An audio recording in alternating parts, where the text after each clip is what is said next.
Are you comfortable being alone? All of the external stuff aside, like we get lost in our environments, we get lost in our routines, we get lost in a lack of our routines. It all comes down to our relationship with ourselves, with our own mind, regardless of where we are, regardless of what the external stimulus is. Like that's it. That's the whole game. And that's like what we all should be after.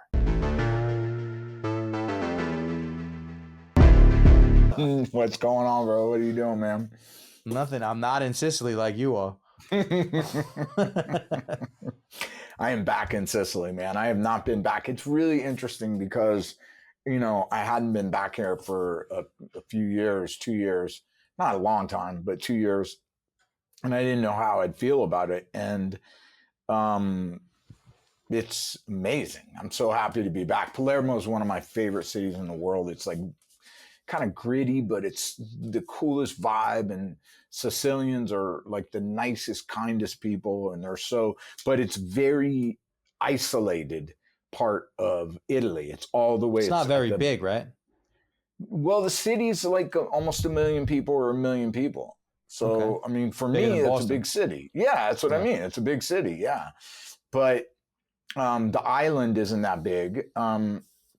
And, Sicily, I learned all this when I lived here, because I really wanted to learn about my heritage. And did I ever tell you about my heritage? Yeah, I think you kind of talk about how like you stayed in the family's place and, where your grandfather or something was in the village. From. Yeah. And so but the real history of Sicily was, and this is the I'm cool Sicilian thing about, too. There you go. Yeah. All great things come from Italy, my friend. My mother's family was born in Tunisia, which is a canoe ride from Sicily in northern tip of Africa. That's right. So you understand it because, that's how hot it fucking gets here. Because we're basically almost part of Africa. Sicily. My mom was born in Tunisia. Oh my God. How did they end up in Sicily?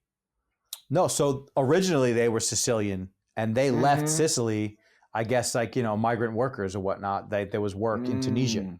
So they came from Tunisia to the States. And what's interesting is that, so Italian citizenship, but they all spoke French because Tunisia was a French colony. Oh my gosh.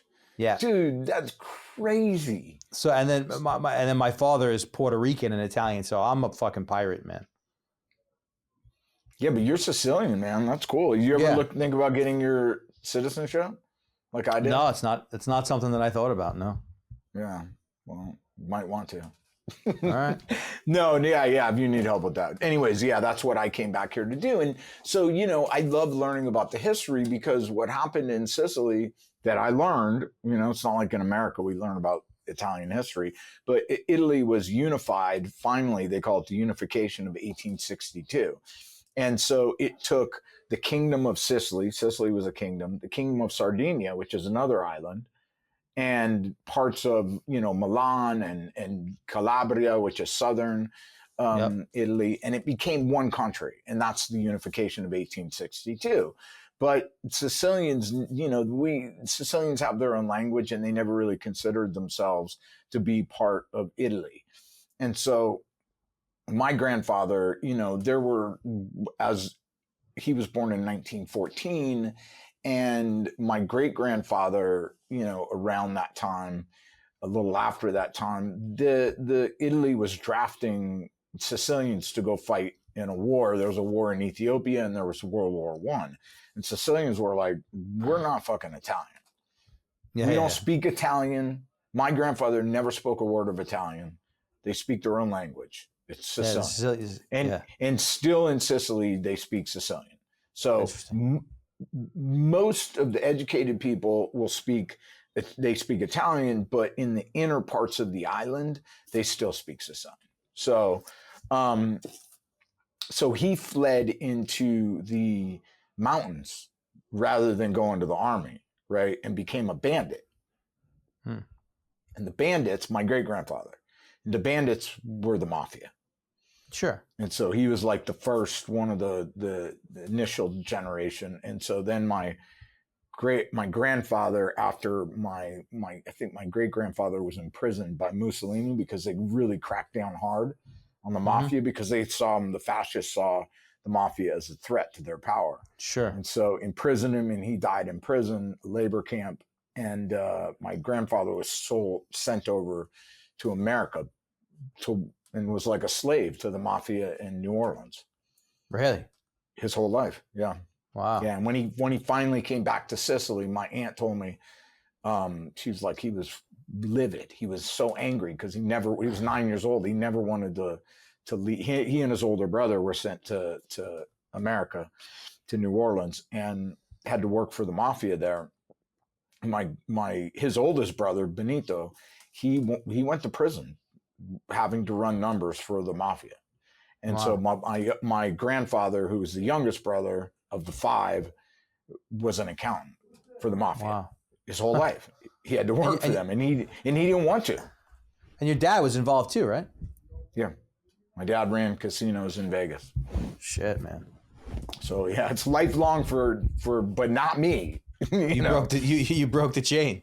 It's probably why I became a lawyer, It was like, I don't want anything to do with that, So no, I mean, when you get past the sexiness of TV and movies, I mean, like, that's a hard life. It's a very hard life, man. I would never, none of, I don't think the three people that I just mentioned to you, none of them benefited from it. It was a very hard life for all three of them. So no. And I'm sure it was a hard life for the whole family, everybody that was, touched by it. Yeah. And so here in, Sicily, there is so much anti-mafia sentiment. Does it still exist? It exists in different ways, like New York. Probably you have more, a lot of experience with it in New York. Like sanitation, government contracts, things like that. So it's not like it used to be. No, they really, really, really, and you see billboards of these two famous judges, and I think the Palermo airport is named after one of the judges, Falcone, I think, and or named after both of them. You have to excuse my ignorance of the real history, but they were both killed in a car bombing in the 90s. Wow. Like the crackdown came in the 90s, and Sicilians, for the most part, were like good riddance with the mafia, because it's a criminal gang. It's probably like, in Mexico with the cartel. Yeah. How is that benefiting you? Yeah, they're just seeking to enrich themselves, and they're fucking killing people, to do it. Exactly. And so I don't think it's any different with any other criminal organization in the world. So, yeah. So, anyways, that's kind of like my story with the whole thing, and so to come back, but it is cool. I love the culture here. I love the food. I love Palermo, and so to be back here, and I'm actually podcasting right now from the jiu-jitsu gym where I teach. Classes going on right now with all these Sicilians. One of my friends texted me the other day, and I don't know if they're headed there or they were there, but somebody's like, a friend of mine or something is like, he's like, Jesse, you do a podcast with Nick Gullo, right? And I'm like, yeah. And he was saying like, the place that I'm going, or that he went, he was saying like, there's a half sumo thing going on. Yeah. You were teaching. So I was like, yeah, tell him that you know me and say what's up.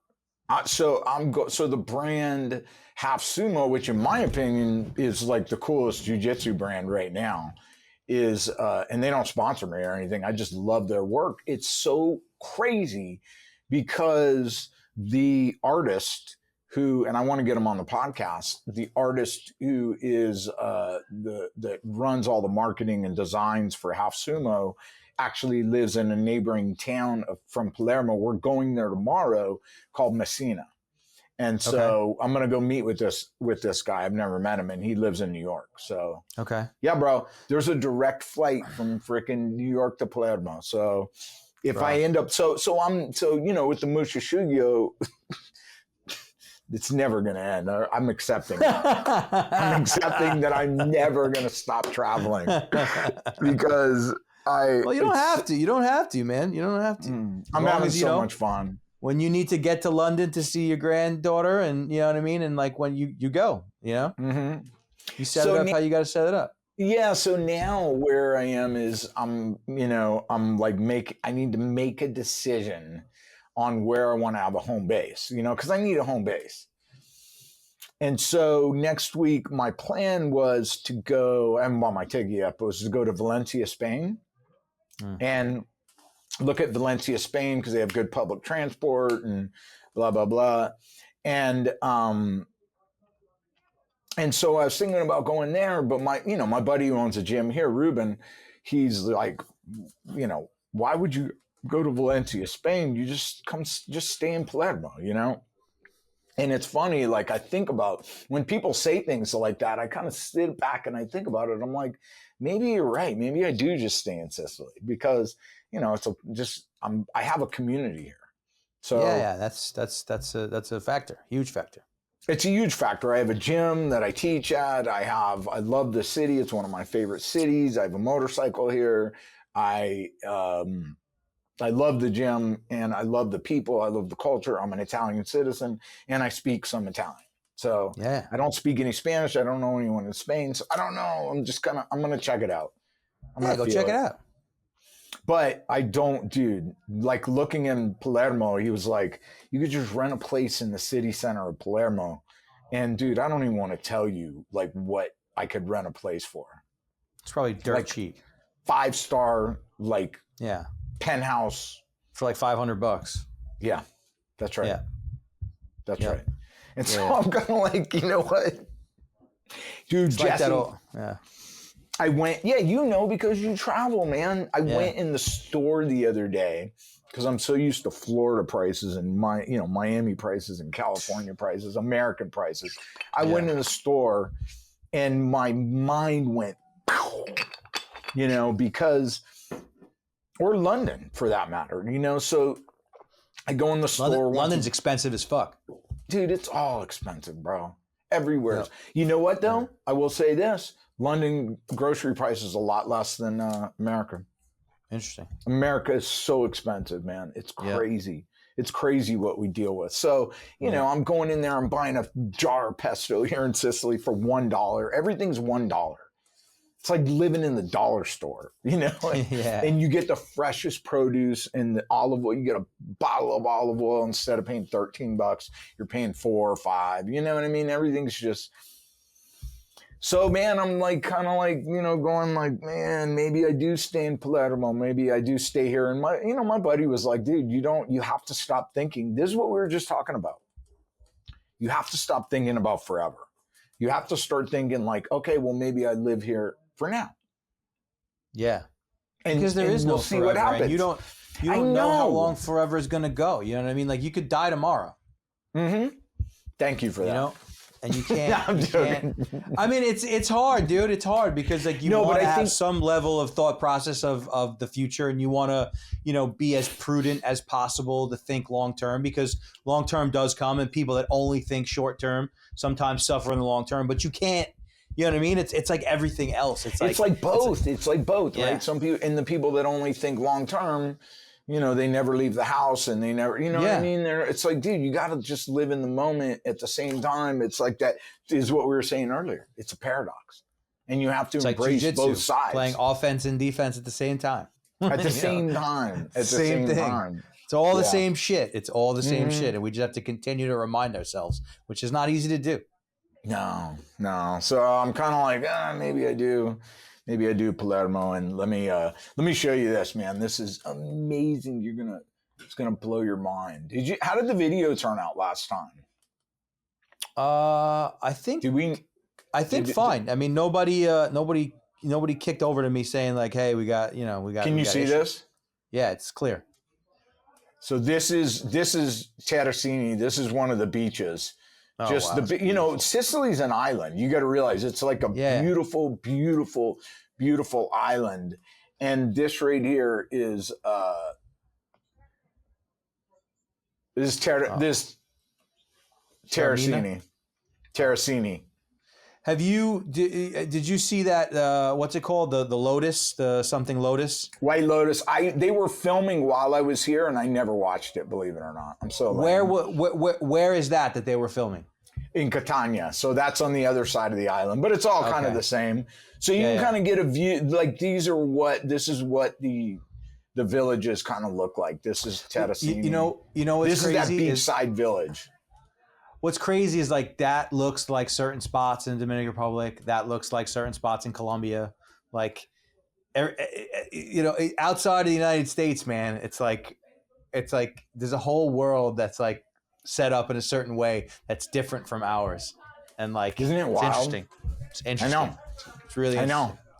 I know. It's like that old school, like Cuba looking, Yeah, and they don't have, like somebody. I was in a DR, and somebody said to me something that was so profound. We were talking about like the differences and like the poverty, and somebody looked at me and said, "Well, yeah, but the key is that you don't miss what you never had." And like there may be like lack, but if you never had, you know what I mean, like there's no perspective on excess. The difference I will say between like Dominican Republic and Colombia and places that I visit in South America is in Sicily, they have incredible healthcare. They don't worry for healthcare. There's no homelessness. There's an integral, their family is like this. There's no crime.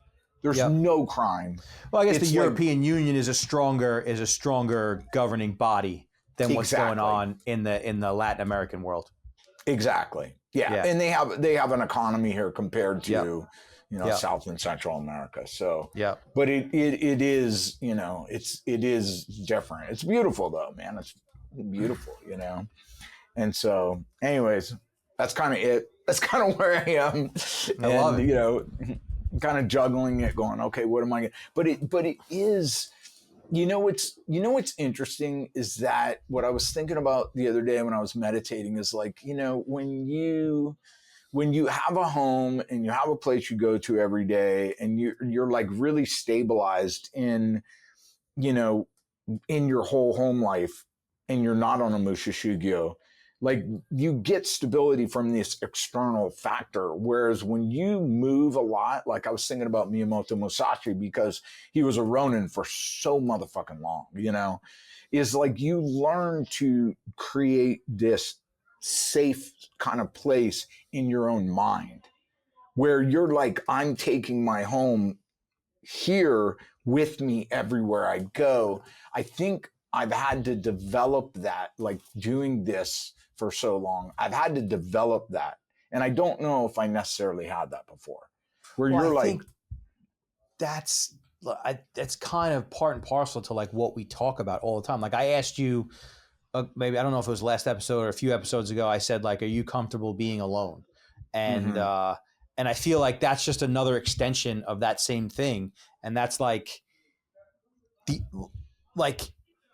all of the external stuff aside, like we get lost in our environments, we get lost in our routines, we get lost in a lack of our routines, but like it all comes down to our relationship with ourselves, with our own mind, regardless of where we are, regardless of what the external stimulus is. Like that's it. That's the whole game. And that's like what we all should be after, Yeah. Yeah. And it's hard, right? Like of course it is. Like when does a person develop that, do you develop it only out of necessity when you become like a Ronin? Is it, how do you do that? I think it's trade-offs. I think it's trade-offs. For me, being, married for so long and being like, this is my life. And then, my daughter left, separated, all that shit. And you're just like, wow, I am fucking alone here, right? Forces that introspection where it's like, you got to get comfortable with this. And if you're not comfortable with this, you better get comfortable with it, Well, I mean, as you know, I'm going through the same thing. And I feel very much connected to what you're saying, to where it's like, you just blew everything up.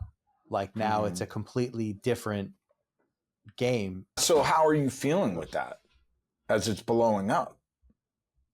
yeah, I mean, like kind of like what you said, like I kind of feel like I'm at this place to where I have to like, re-evaluate how I operate in life. I mean, there's still a lot of things that are the same, but then there are a lot of things that are, that are not. And like you said, being alone and, having to, and I, that I'm not used to that, Yeah. but it's, but I mean, I hope at least, or I'm trying to create this sense of hope is like through these hardships and through these bad situations and, dark alleyways come, like you said, like how do you find that, the And peace? sometimes you have to create it. Like, that's what Yeah. I think I had to do. Is I had to be like, you better become fucking resilient. Dude, this is crazy. I was in Sicily, right, when this all was going down. And so it was this mix of like incredible adventure and joy and stoke and incredible heartache and just grief and like, and I was having a hard time, and I was talking to my mom, and she was just like, what would you do if she died? Because I was so like bummed over like just the fact that it was all falling apart. And I just sat there and I'm like, you're right. You just you gotta fucking build it back up and say, okay, through conditioning of 28 years of not being alone, you get this safety net of, you know what I mean, of someone to Yeah. share all that with. And now it's gone. But that could happen no matter what the impetus for it, right? Someone could die, and that's just life. And I just was like, you're right. I mean, it's just life. Life is fucking wild. It's fucking wild, and it's not about fair and unfair and all of that. All we can do is, and it made me very much contemplate and think about the Buddhist tradition of uh, uh, Mansar. It's like memento mori, where they would meditate on dead bodies, Yeah, yeah, to just really, I think we've talked about that before, of being like, dude, you have to fucking condition your mind for the impermanence of life. Because if you're not, when it happens, it's going to absolutely fucking destroy you, you know? And so for me, going through that process of grief, it was not easy. And I kind of think of it like in three stages of 3 years, of 1 year of absolute grief, 2 years of being when I was in Los Angeles and living with some friends and like really supportive friends, and rebuilding, just kind of I don't even say rebuilding, it was healing, and being with people that I could talk to about what I was going through. Because after fucking 15, if it's 15, 10 years plus, it's a long time, right? And I was no, at 28 years. I'm 18. That's what I mean. 18 years is a lifetime. It's a Yeah. fucking lifetime, where you develop this sense of permanence, right? That's what it is. Let's call it what it is. I have this permanence. I have this safety net. I have this, and yet life's impermanence could just rip that out from under you at any point. And so all of a sudden, your attachment to what you had or what was causes you enormous shock and grief. Dude, heavy duty. So what was interesting for me is, I was sitting there. It was so wild, Jesse, because I was in this village when this was going on, and this was going down in Sicily. I, didn't speak the language or anything. But not only that, what was so profound for me is I was a block away, 2 blocks away from my ancestral home, where my grandfather was born, and where I knew that my great grandmother died. My great grandfather was thrown in prison. My grandfather was at 9 years old, ripped away from his family and sent on a ship overboard to, over to America, and landed in Ellis Island. And I think he told a story about, that they were like locked up for a while before they were allowed into the country, and that he woke up like in one morning and some boy's face was eaten off by rats, and at 9 years old. And so the amount of trauma that was there, and I was just like, fuck, this is life. You know what I mean? And then being over in Europe and just going to places like Warsaw that were destroyed by war, and you know what I mean, and rebuilt. And it's like, man, I think in America we're very isolated from a lot of this. Yeah, we've had it fucking easy, bro. We've had it easy, especially like in this modern generation going back for the past, 50 to 100 years. 50 to 100, yeah. I mean, from a geographical standpoint, we've never encountered war. We've never dealt with war. I mean, Vietnam, but no. Aside from that, yeah, it's just. I mean, Europe has been toppled and retoppled and fucking. Since Genghis Khan and fucking Napoleon and languages have been stamped out. You know what I mean? Like genocides, serious stuff. Yeah. So it did make me, take the long view and just go, okay, get with it.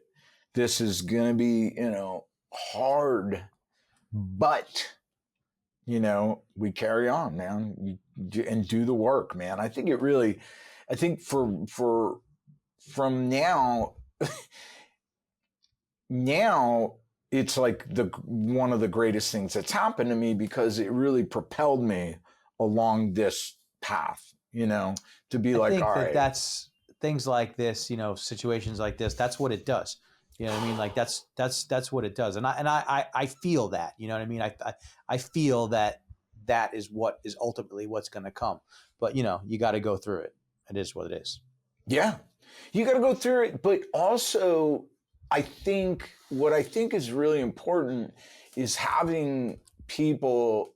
This is because I think these things can break us, right, in life. Yeah. I think what's important is having people that we can have a dialogue with like this, and we have a community of people who actually are like very invested in this kind of work. This transformational work is really kind of what this is. And if we don't have that, there's just some people just fucking break and get lost and fall through the cracks. Yeah, because it's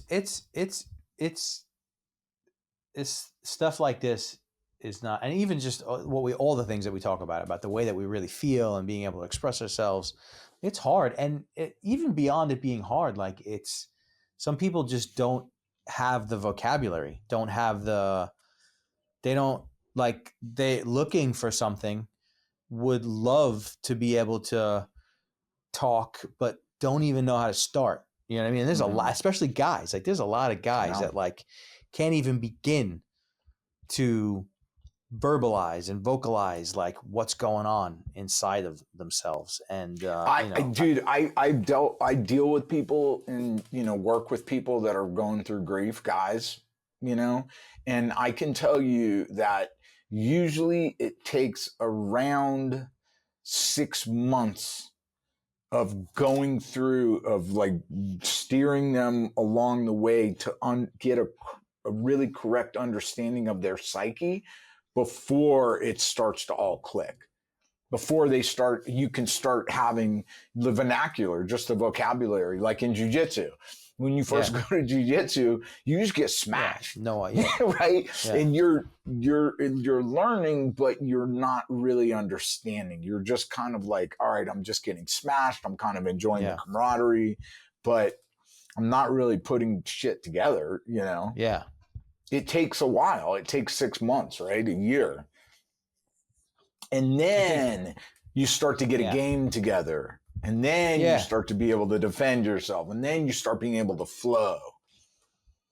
Yeah, it takes time. Everything takes time. I think where I'm at now is like understanding like I have a good level of awareness of what brought me to this point. Mm-hmm. I don't have as good of a grip on what is the work that I have to do in order to avoid this stuff that brought me here to not continue to be a problem. So I'm not completely clear as to what the work is. But I think, like you're saying, I think as time goes, it will reveal itself. It will materialize. Maybe. I agree with you, and I think it's really important for us to understand that because the mind, that 99% of the processing of the mind is subconscious. I think it's ridiculous for people to think that they understand it. Yeah. And that's why it takes 6 months to a year of really diving into the subconscious work to understand. I was just finishing a chapter on patterns, and it took me fucking 2-3 weeks to write this pattern, like 2,000 words, which is nothing, but it's so in depth, to figure, because what I wrote about it's really interesting. What I wrote about in the chapter is I started out with an anecdote of Cheeto Vera fighting Dominic Cruz, and how, I like watching Cheeto fight was very painful for me because he's my close friend. And he's kind of lackadaisical, and he's following Dominic around. Dominic's untouchable. He's got this amazing footwork. That was what my mind was telling me. But what was really happening in the fight was Cheeto was figuring out Dominic's pattern, right? So every time Cheeto would throw a right cross, Dominic would pivot off his back foot and tilt his body and duck his head at the last second, just out of reach, to Cheeto's left. And so this just went on and on. And so Cheeto's fighting him and not really, connecting some. But for me as a fan, of course, I'm like, what the fuck are you doing? Hurry, knock him out. You know what I mean? That's just how it is. And sometimes that's how we are when we watch someone struggling, mentally. Yeah. It's like, what the fuck are you doing? But they have to figure that shit out. So anyways, in the 4th round, Cheeto finally feints a right? And when he feints that right cross, Dominic ducks predictably, and Cheeto throws a left kick right to where his head has gone the last 30 times and knocks him straight out, catches him right in the face. So the point of it was he figured out Dominic's pattern.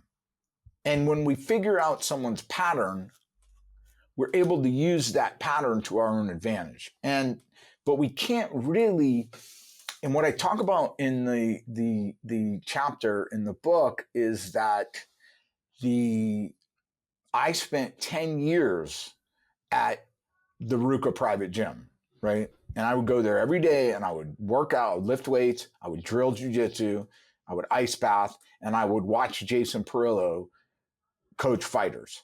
So he was the head coach at Ruka, and he coached Michael Bisping to a championship. I mean, the BJ Penn, Chris Cyborg, Cheeto. He coached all of these UFC fighters. So I became Rafael Dos Anjos the champion. Yeah. I trained with all these guys. Hung out with them every single day, and I would watch Jason Perillo. And ultimately, you know what he fucking talked about 99.9% of the time? He didn't talk about being a tough guy.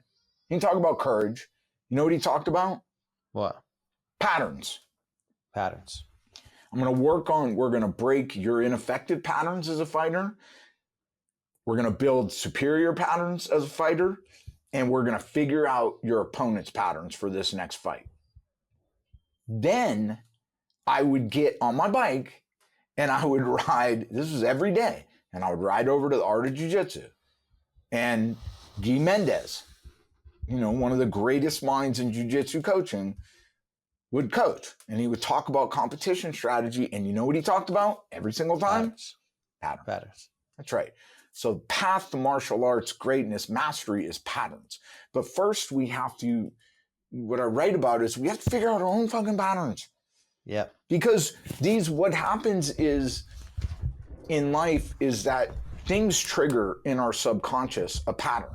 And that pattern starts working like an algorithm. And before you know it, you wake up and you're in your driveway and you're like, how did I get here? Yeah. Well, guess what? That was a pattern. Yep. And so until you figure out our own patterns, there is no self-mastery. It doesn't happen. You can't tough guy your way into figuring out your psyche. No. And it's all about those patterns. So back to what we were saying, you figuring things out. What I do with people is I'm like, okay, let's look at the pattern that's happening. Let's map out your patterns. And in this chapter, I give like top 10, of my patterns, that I have to deal with. And one is just my mind wants to constantly judge things, right? My mind wants to dismiss the success of others and come up with an excuse why they got it and I didn't, right? These are things that the ego does, right? My mind wants to micromanage. My mind wants perfectionism. My mind wants, whatever it is, avoidance and getting small or self-doubt, whatever. These are just patterns. But then after we map out our patterns, like what is my overarching, or fucking for me, seeking validation, right? Seeking validation on social media or whatever, right? These are all hallmarks of the ego. So then the question is, all right, now I've got the pattern. Now the real work is, where did this pattern originate? Didn't just come out of the ether. It came out of somewhere. And there was some event in my past that embedded this pattern in my psyche. Yeah. Why am I seeking validation? Well, maybe I didn't get validation from home.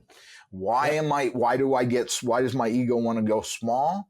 Maybe, that I spoke up in class and everyone laughed. You know what I mean? It doesn't, who knows what it is? We don't know, but we go back in there and we start rooting through the psyche, and then we start clearing these things out. So because think about it, man, when we're in the throes of a pattern, we're running on autopilot. Yes. We're fucking slaves.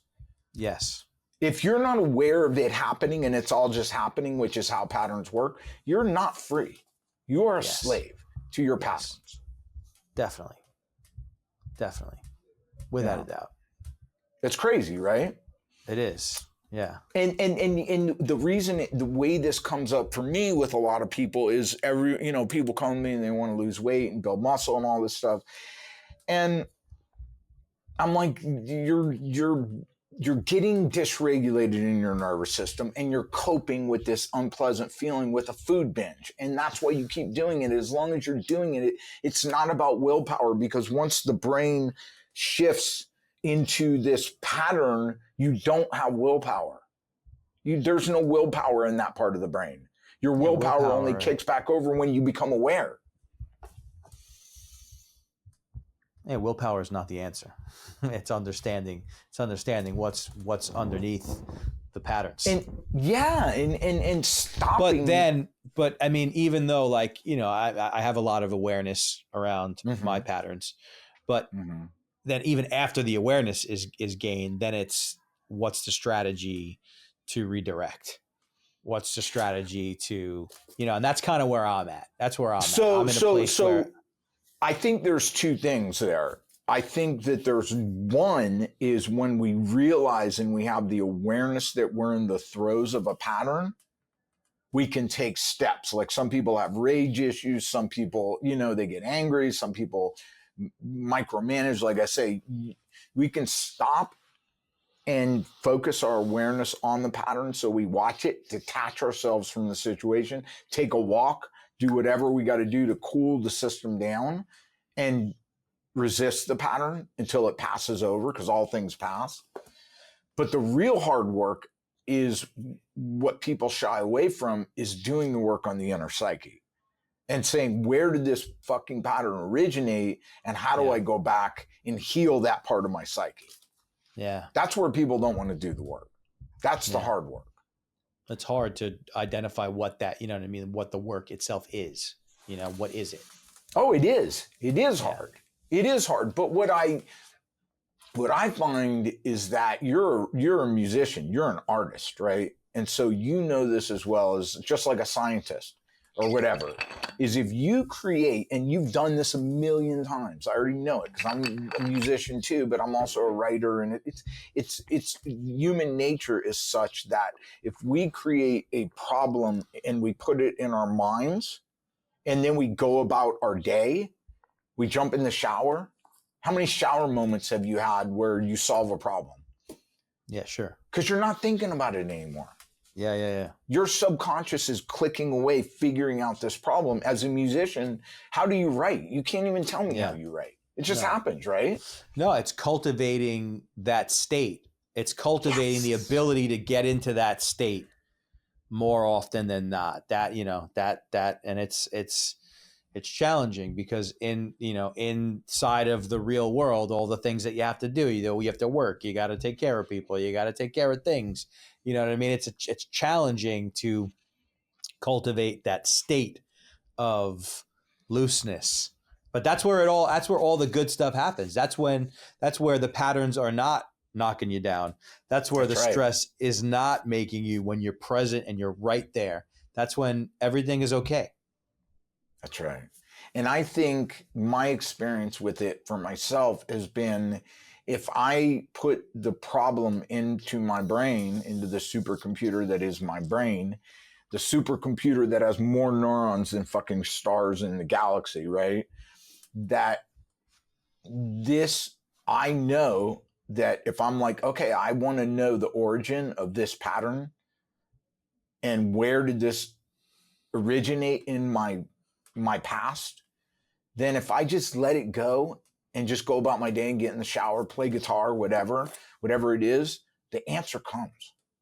Yeah. Just like it does when I'm writing music, just like it does when you're writing music. It will, your supercomputer will feed it to you.